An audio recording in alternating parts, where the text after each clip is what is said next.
Hi all, എല്ലാവർക്കും നമ്മുടെ എഡ്യൂബിയൻ online ക്ലാസ്സുകളിലേക്ക് സ്വാഗതം. ശ്രദ്ധിക്കുക, നിലവിൽ നമ്മുടെ RRB പരീക്ഷയുമായി ബന്ധപ്പെട്ട് ഈ 2024 ഏറ്റവും പ്രധാനപ്പെട്ട 8ാമത്തെ നോട്ടിഫിക്കേഷൻ വന്നു അല്ലേ.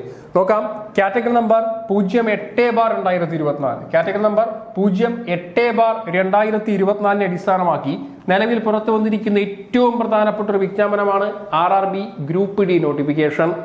അപ്പോൾ ഈ നോട്ടിഫിക്കേഷനുമായി ബന്ധപ്പെട്ട് അയക്കുന്ന ഡേറ്റുകൾ എന്തൊക്കെയാണ്, അതുപോലെ തന്നെ ഇതിന്റെ ഡേറ്റ് ഓഫ് ആപ്ലിക്കേഷൻ ക്ലോസ് ചെയ്യുന്ന എപ്പോഴാണ്, ഇതുമായി ബന്ധപ്പെട്ട ബാക്കി എല്ലാ ഡീറ്റെയിൽസും നമുക്ക് ഓരോന്നായിട്ട് പരിശോധിക്കാം. എല്ലാവരും ബോർഡിലേക്ക് ശ്രദ്ധിച്ചേ. നോക്കൂ, നിലവിൽ ഈ ഒരു വിജ്ഞാപനം നമുക്ക് ആപ്ലിക്കേഷന്റെ പ്രോസസ്സുകൾ നമ്മൾ ആരംഭിച്ചിരിക്കുന്നത് ഇക്കഴിഞ്ഞ 23-ാം തീയതിയാണ് ആപ്ലിക്കേഷന്റെ പ്രോസസ്സുകൾ സ്റ്റാർട്ട് ആയിരിക്കുന്നത് അല്ലേ. അപ്പൊ നമുക്ക് ഓരോ ഡേറ്റുകളായിട്ട് കൃത്യമായിട്ട് നമുക്കൊന്ന് പരിശോധിക്കാം. ബോർഡിലേക്ക് ശ്രദ്ധിച്ചേ. ഓരോ ഡേറ്റുകൾ കൃത്യമായിട്ട് നമുക്കൊന്ന് പരിശോധിക്കാം. നോക്കൂ, ഓപ്പണിംഗ് ഡേറ്റ് ശ്രദ്ധിക്കാം. Opening date and time of the online registration of application registration ആരംഭിച്ച എപ്പോഴാണ്? നോക്കൂ, 23/1/2025 ജനുവരി 23-ാം തീയതി ആപ്ലിക്കേഷന്റെ അയക്കൽ പ്രോസസ്സുകൾ സ്റ്റാർട്ട് ചെയ്തു അല്ലേ. അങ്ങനെയാണെങ്കിൽ ശ്രദ്ധിക്കുക, ക്ലോസിംഗ് ഡേറ്റ് എപ്പോഴാണ്? Closing date and time for online submission of application അയക്കേണ്ട അവസാന ഡേറ്റ് ശ്രദ്ധിക്കാം, 22/2/2025, അതായത് ഫെബ്രുവരി 22-ാം തീയതി. അപ്പൊ നമുക്ക് ജനുവരി 23-ാം തീയതിയാണ് ആപ്ലിക്കേഷൻ സ്റ്റാർട്ടിംഗ് പ്രോസസ് ആരംഭിച്ചെങ്കിൽ ഒരു 30 ദിവസത്തോളം അയക്കാൻ സമയമുണ്ട്. ഫെബ്രുവരി 22-ാം തീയതിയാണ് ആപ്ലിക്കേഷൻ അയക്കേണ്ട ലാസ്റ്റ് ഡേറ്റ് എന്ന് പറയുന്നത് ശ്രദ്ധിക്കുക. അതുപോലെ ശ്രദ്ധിക്കേണ്ട ഏറ്റവും പ്രധാനപ്പെട്ട മറ്റൊരു ഡേറ്റ് ആണ് കറക്ഷൻ വിൻഡോവുമായി ബന്ധപ്പെട്ട് നോക്കൂ, date and time for the modification window for the corrections in application form with payment of modification fee. അതായത് നമുക്ക് ഒരു പക്ഷേ ആപ്ലിക്കേഷൻ അയക്കുന്ന വേളയിൽ തെറ്റുകൾ എന്തെങ്കിലും സംഭവിച്ചു കഴിഞ്ഞാൽ എല്ലാ തെറ്റുകളും കറക്റ്റ് ചെയ്യാൻ കഴിയില്ല. ചുരുക്കം ചില തെറ്റുകളെ കറക്റ്റ് ചെയ്യാൻ വിത്ത് എ മോഡിഫിക്കേഷൻ ഫീ, ഒരു പർട്ടിക്കുലർ എമൗണ്ട് ഫീസ് അടച്ചതിന് ശേഷം തീർച്ചയായിട്ടും നിങ്ങൾക്ക് എന്ത് ചെയ്യാം, ഒരു കറക്ഷൻ ഓപ്ഷൻ ഉണ്ട്. അത് ഓപ്പൺ ആവുന്ന എപ്പോഴാണ്? 25/2/2025 ടു 6/3, അതായത് ഫെബ്രുവരി 25 മുതൽ മാർച്ച് 6 വരെയാണ് കറക്ഷൻ ഡേറ്റ്. ശ്രദ്ധിക്കാം, പരമാവധി കറക്ഷൻ വരുത്താതെ അയക്കാൻ ശ്രമിക്കുക. ഇങ്ങനൊരു ഓപ്ഷൻ ഉണ്ട് എന്ന് കരുതി തെറ്റിക്കാൻ ശ്രമിക്കരുത്. പരമാവധി കറക്ഷൻ വരുത്താതെ തന്നെ അയക്കാനെ കൊണ്ട് ഏവരും ശ്രമിക്കുക. അത് അങ്ങനെ ആർക്കെങ്കിലും വന്നു കഴിഞ്ഞാൽ എല്ലാ പോയിന്റുകളിലും മോഡിഫിക്കേഷൻ സാധ്യമല്ല, അത് പ്രത്യേകം ശ്രദ്ധിക്കാം. അതുപോലെ തന്നെ മോഡിഫിക്കേഷന് പ്രത്യേകം ഒരു ഫീസ് ഉണ്ട്, അതും കൂടെ കൃത്യമായി ശ്രദ്ധിക്കുക. ഇതാണ് നിലവിൽ പുറത്തു വന്നിരിക്കുന്ന റെയിൽവേന്റെ കീഴിലെ ഗ്രൂപ്പ് ഡി വിജ്ഞാപനത്തിന്റെ അയക്കൽ പ്രോസസ്സുകളും ക്ലോസിംഗ് ഡേറ്റുകളും. അത് കൃത്യമായി ശ്രദ്ധിക്കാം. ഇനി ഇതുമായി ബന്ധപ്പെട്ട് ഒരു വിദ്യാർത്ഥി അല്ലെങ്കിൽ വിദ്യാർത്ഥിനി ശ്രദ്ധിക്കേണ്ട ഏറ്റവും പ്രധാനപ്പെട്ട പോയിന്റുകൾ നമുക്കൊന്ന് നോക്കാം. നോക്കൂ, ഈ ഒരു പരീക്ഷയുമായി ബന്ധപ്പെട്ട രണ്ടാമതായിട്ട് ഏവരും തിരക്കുന്ന കാര്യം എന്തായിരിക്കും? ഇതിന്റെ ഒരു ഏജ് ആണ് അല്ലെ. എങ്ങനെയായിരിക്കും ഇതിന്റെ പ്രായപരിധി? എത്രത്തോളം വേക്കൻസികളുണ്ട്? എങ്ങനെയായിരിക്കും പ്രായപരിധി? നമുക്ക് നോക്കാം. നോക്കൂ, ഇതൊരു ലെവൽ 1. അപ്പൊ 7th CPC-യിലെ ഒരു ലെവൽ 1 പോസ്റ്റ് ആണ്. ഇനിഷ്യൽ പേ എന്ന് പറയുന്നത് 18,000 ആണ്. ശ്രദ്ധിക്കാം, ഇതൊരു ബേസ് എമൗണ്ട് ആണ്, ഇതൊരു ബേസിക് എമൗണ്ട് ആണ്. തീർച്ചയായിട്ടും DA പോലുള്ള കാര്യങ്ങൾ നമുക്കറിയാം. ഡിയറസ്റ്റ് അലവൻസ് ഒക്കെ റെയിൽവേക്ക് 50% ഉണ്ട്. അപ്പൊ DA പോലുള്ള കാര്യങ്ങൾ ചേർക്കുമ്പോൾ തീർച്ചയായിട്ടും ഈ സാലറി സ്കെയില് അറൗണ്ട് ഒരു 32,000 പോകാം. അലവൻസുകളും ബാക്കിയുള്ള ഡിയറസ്റ്റ് അലവൻസ് ഒക്കെ നമുക്കറിയാം, റെയിൽവേക്ക് സംസ്ഥാന സർക്കാരിനെ അപേക്ഷിച്ച് ഡിയറസ്റ്റ് അലവൻസ് ഒക്കെ വളരെ കൂടുതലാണ്. ശമ്പളത്തിന്റെ പകുതിയോളം വരാറുണ്ട്. അപ്പൊ അത് വെച്ചിട്ട് അറൗണ്ട് ഒരു 32,000 വരെ സാലറി പോകാം. ഇനി അത് ശമ്പള സ്കെയിലിന്റെ കേസാണ്. 18 എന്ന് കണ്ടു കരുതി ശമ്പളം കുറവാണെന്ന് വിചാരിക്കരുത്. DA ബാക്കിയുള്ള അലവൻസുകൾ ചേർത്ത് അത്രയും വരാം. അടുത്തത് മെഡിക്കൽ സ്റ്റാൻഡേർഡ്സ് ആണ്. അതുമായി ബന്ധപ്പെട്ട് വിശദമായ ഒരു വീഡിയോ നമുക്ക് ചെയ്യാം. അതിൽ കൃത്യമായി A2, A3, C1, C2 എന്ന് കൃത്യമായി വിശദീകരിച്ചിട്ടുണ്ട്. നമുക്കത് നോക്കാം. അതുപോലെ തന്നെ ഏജുമായി ബന്ധപ്പെട്ട കാര്യങ്ങൾ 18 to 36. ശ്രദ്ധിക്കുക, ഈ കൊടുത്തിരിക്കുന്നത് general category and age limit ആണ്. 18 to 36. എന്നാൽ OBC-യിലേക്ക് പോകുമ്പോഴോ അത് 39 പോയിരിക്കാം. OBC-ക്ക് അത് 39 പോയിരിക്കും. SC/ST-ക്ക് ആണെങ്കിലോ അത് 41 പോയിരിക്കും. ശ്രദ്ധിക്കുക, ഇത് 2024 മാത്രം കിട്ടുന്നൊരു ഓഫറാണ്. 2024 മാത്രം ശ്രദ്ധിക്കണം. 2024 മാത്രമേ നിങ്ങൾക്ക് റെയിൽവേ ഈ ഒരു ഓഫർ ഉണ്ടാകൂ. 2025 ഒരു മാറ്റമുണ്ടെന്ന് പറഞ്ഞിട്ടുണ്ട്.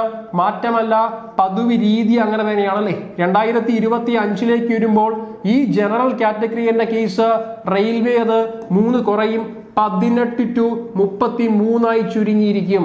അതായത് ഡ്യൂ ടു കൊറോണ റിലാക്സേഷൻ. ശ്രദ്ധിക്കാം, ആ നോട്ടിഫിക്കേഷന് താഴെയുള്ള പേജുകളിൽ കൃത്യമുണ്ടോ ഒരു സ്റ്റാർ കൊടുത്ത് പറഞ്ഞിട്ടുണ്ട് എന്തിന്റെ റിലീഫാണത്? COVID-19.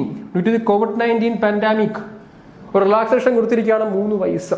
അപ്പൊ നോർമലി റെയിൽവേക്ക് ഏജ് ലിമിറ്റ് ഇതാണ്, 18 to 33 വരാറുള്ളൂ. ജനറൽ കാറ്റഗറിക്ക് OBCക്ക് 36, OBCക്ക് 36, SC/STക്ക് 38 നോർമലി വരാറ്. പക്ഷേ 2024 കൊറോണ റിലാക്സേഷൻ എന്ന പേരിലാണ് ജനറൽ കാറ്റഗറിക്ക് 18 to 36 കൊടുത്തിരിക്കുന്നത്. OBCക്ക് അത് 39, SC/STക്ക് അത് 41 കൂട്ടിയിട്ടുണ്ട്. ക്ലിയർ അല്ലേ? അപ്പം ഏജുമായി ബന്ധപ്പെട്ട കാര്യങ്ങളൊക്കെയാണ്.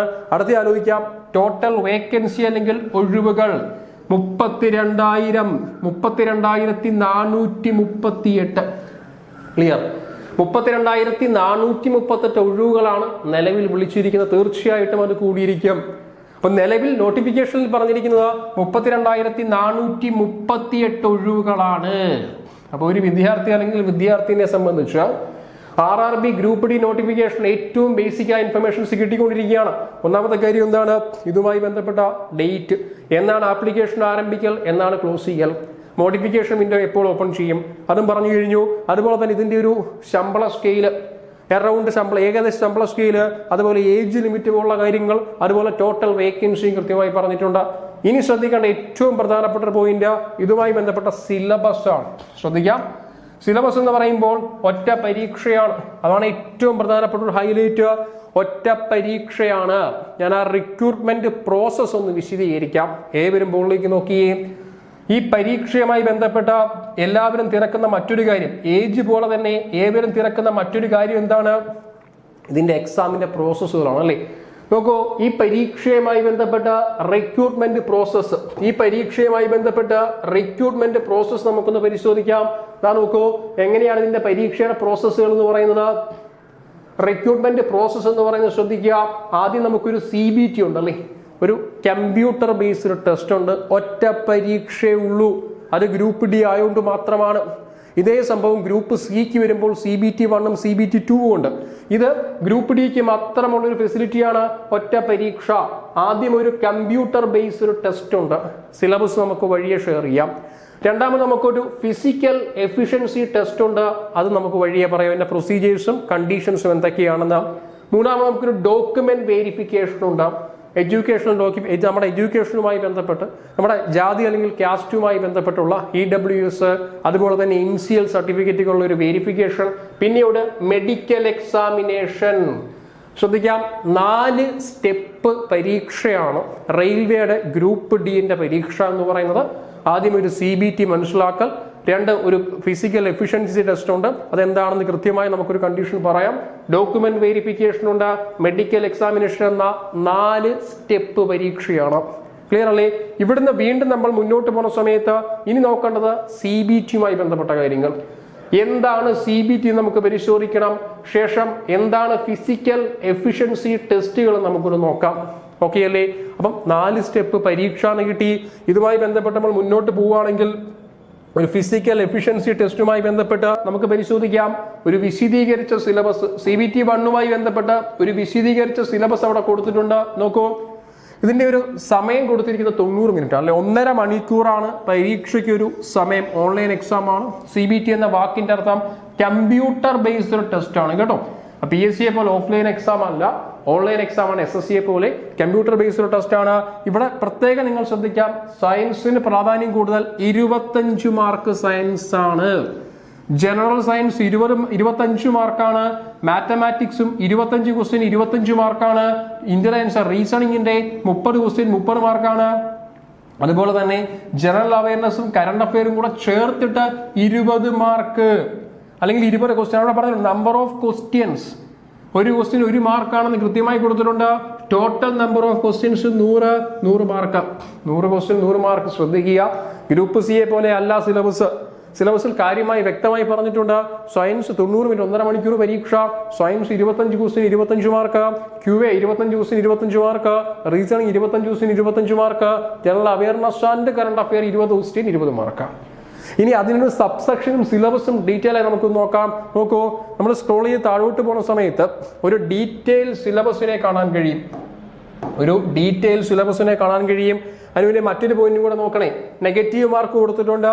there will be a negative marking and 1/3. അത് 1/3 എന്ന് പറയുന്നത് 0.33. ശ്രദ്ധിക്കാം, ഒരു ക്വസ്റ്റ്യൻ നിങ്ങൾ തെറ്റിപ്പോയി കഴിഞ്ഞാൽ 0.33 മാർക്ക് നഷ്ടപ്പെടും. 1/3 ആണ് നെഗറ്റീവ് മാർക്ക് എന്ന് കൃത്യമായി മെൻഷൻ ചെയ്തിട്ടുണ്ട്. ക്ലിയർ അല്ലേ? റൈറ്റ്. ഇനി ഇതുമായി ബന്ധപ്പെട്ട് ശ്രദ്ധിക്കേണ്ട ഏറ്റവും പ്രധാനപ്പെട്ട അടുത്തൊരു പോയിന്റ്, ഒരു വിശദീകരിച്ച സിലബസ് ഉണ്ടല്ലേ.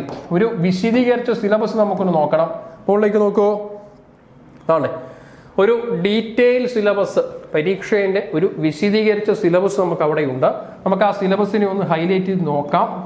നോക്കൂ, മുകളിലേക്ക് നോക്കിയേ. അവിടെ ആദ്യം QA അല്ലേ. ആദ്യം മാത്തമാറ്റിക്സ് അല്ലെങ്കിൽ QAക്ക് number system, BODMAS, decimal, fractions, LCM, HCF, ratio and proportion, percentage, mensuration, time and work, time and distance, simple and compound interest, profit and loss, algebra, geometry and trigonometry, elementary statistics, square root, ഏജുമായി ബന്ധപ്പെട്ട കണക്കുകൾ, അതുപോലെ calculations, calendar and clock, pipes and cistern. കൃത്യമായി മാത്തമാറ്റിക്സിന്റെ syllabus ഉണ്ട്. അടുത്ത നോക്കൂ, reasoning ആണ്, അതുമായി ബന്ധപ്പെട്ട analogy, alphabetical numbers series, coding decoding, mathematical operations, relationship, syllogism, ജംബ്ലിംഗ്, Venn diagram, data interpretation, sufficiency, conclusions, rank making, decision making പോലുള്ള ചോദ്യങ്ങൾ. അതുപോലെ തന്നെ അവിടുന്ന് വീണ്ടും നമ്മൾ അത് കണ്ടു, റീസണിങ് കണ്ടു, QAയും കണ്ടു. ഇനി ഏവരും കാത്തിരിക്കുന്നത് ഏറ്റവും പ്രധാനപ്പെട്ട ഒരു സിലബസ് ആണ് സയൻസ്, അതുപോലെ ജനറൽ അവയർനെസ്. നോക്കാം, സയൻസുമായി ബന്ധപ്പെട്ട നിലവിൽ കൊടുത്തിരിക്കുന്ന ഏറ്റവും പ്രധാനപ്പെട്ട ഒരു സിലബസിനെ പരിശോധിക്കാൻ. മുകളിലേക്ക് നോക്കിയേ. നോക്കൂ, ജനറൽ സയൻസ് എന്ന് പറഞ്ഞിട്ട് സബ് ടോപ്പിക്കിനെ കൊടുത്തിട്ടില്ല. അത് പ്രീവിയസ് ഉള്ള ചോദ്യങ്ങൾ ഒന്ന് മനസ്സിലാക്കേണ്ടി വരും. The syllabus under this shall cover physics, chemistry, life science. ഒരു ക്ലൂ അവിടെ ഉണ്ട്. Up to 10th CBC. ശ്രദ്ധിക്കാം, 10ാം ക്ലാസ്സിലെ, അതായത് 5 മുതൽ 10 വരെയുള്ള NCERT, 5ാം ക്ലാസ് മുതൽ 10ാം ക്ലാസ് വരെയുള്ള NCERT ടെക്സ്റ്റ് ബുക്ക് ഒന്ന് എടുത്തു പറഞ്ഞേക്കുകയാണ്. Up to 10th CBC condition ഉണ്ട്. ഓക്കെ അല്ലേ? അടുത്ത നോക്കാം, ജനറൽ അവയർനെസ്സുമായി ബന്ധപ്പെട്ട നോക്കൂ, അവിടെ പറഞ്ഞിരിക്കുന്ന കണ്ടീഷൻ എന്താണ്? Current affairs in science and technology, അതുപോലെ സ്പോർട്സുമായി ബന്ധപ്പെട്ട ചോദ്യങ്ങൾ, കൾച്ചറുമായി ബന്ധപ്പെട്ട ചോദ്യങ്ങൾ, പേഴ്സണാലിറ്റീസുമായി ബന്ധപ്പെട്ട ചോദ്യങ്ങൾ, അതെല്ലാം കറണ്ട് അഫയർ റിലേറ്റിംഗ് ആണ്. ശേഷമുള്ളത് എക്കണോമിക്സ് ഉണ്ട്, പൊളിറ്റിക്സ് ഉണ്ട്, അതുപോലെ തന്നെ ബാക്കിയുള്ള സബ്ജക്ട് ഓഫ് ഇമ്പോർട്ടൻസ് എന്ന് മാത്രമേ പറഞ്ഞിട്ടുള്ളൂ. ശ്രദ്ധിക്കുക, ജനറൽ സയൻസിലും ജനറൽ അവയർനെസ്സിലും തീർച്ചയായിട്ടും PYQ ഏറ്റവും പ്രധാനം. മുൻകാല ചോദ്യപേപ്പറുകളെ നോക്കി ഏതേത് ഏരിയയിലാണ് ഏറ്റവും കൂടുതൽ ചോദ്യങ്ങൾ ചോദിച്ചേക്കെന്ന് നോക്കി കൃത്യമായിട്ട് നമുക്ക് മനസ്സിലാക്കാം. ഇതാണ് നിലവിൽ ഗ്രൂപ്പ് ഡി പരീക്ഷയുമായി ബന്ധപ്പെട്ട് ഈ ഗ്രൂപ്പ് ഡി എഴുതാൻ ആഗ്രഹിക്കുന്ന ഒരു വിദ്യാർത്ഥി അല്ലെങ്കിൽ വിദ്യാർത്ഥിനി മനസ്സിലാക്കേണ്ട ഏറ്റവും പ്രധാനപ്പെട്ട പോയിന്റുകൾ. പരീക്ഷാ ഡേറ്റിനെ കുറിച്ച് പറഞ്ഞു, സിലബസിനെ കുറിച്ച് പറഞ്ഞു, പരീക്ഷാ പാറ്റേണിനെ കുറിച്ചും കൃത്യമായി പറഞ്ഞിട്ടുണ്ട്. ഇതെല്ലാം കൃത്യമായി പരിശോധിക്കുക. എക്സാം വിജയിക്കാനായി ശക്തമായി പഠനം തുടരുക.